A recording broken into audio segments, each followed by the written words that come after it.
जय गुरु।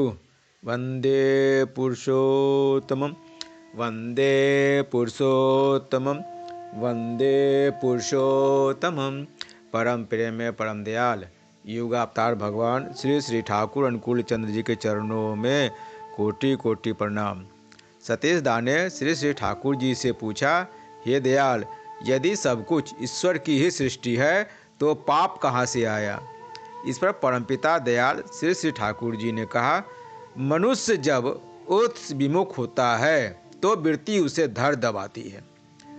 मनुष्य वृत्ति अभिभूत होने पर सत्ता पोषणी आचरण से विच्युत हो जाता है। वह वृत्ति सत्ता का रस निचोड़कर आत्मपुष्टि करना चाहती है। हम भी वृत्ति स्वरूप लाभ कर उस वृत्ति को ही सत्ता मानकर उसके ही पुष्टि साधन में तत्पर होकर चलते हैं। उसके परिणाम में जो होना चाहिए वही होता है। पाप का अर्थ है उसी प्रकार को चलना।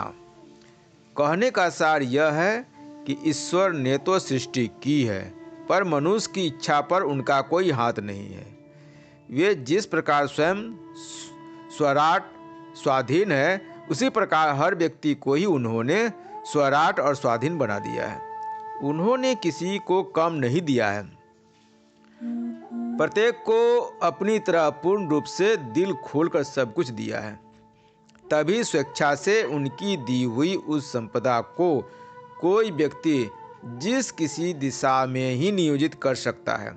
उसके द्वारा वह तन्मुखी आचरण से चल सकता है और उन्हें अस्वीकार कर उनसे पीठ फेरकर अपने खामख ख्याल और भोग की लालसा में उन्मत्त होकर उनके पीछे दौड़ पाता है। दुनिया की ओर यदि हम दृष्टि डालें तो इस बात को स्पष्ट रूप से समझ सकेंगे। पिता से पैदा लेकर पिता की बात में नहीं रहने की स्वाधीनता लड़के में है। ऐसी स्वाधीनता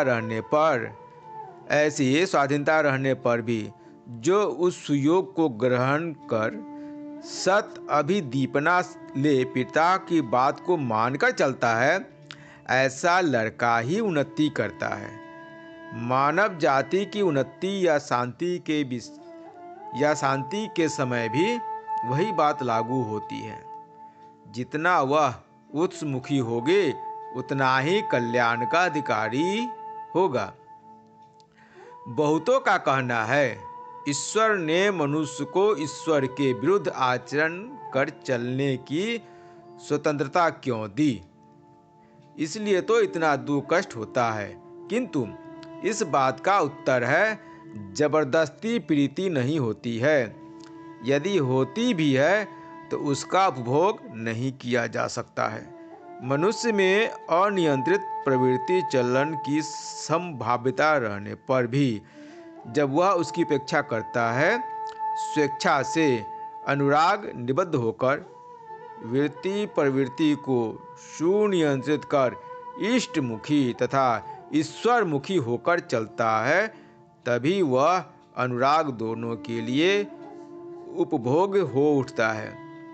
ऐसे स्थल में ही लीला रस का आस्वादन संभव है।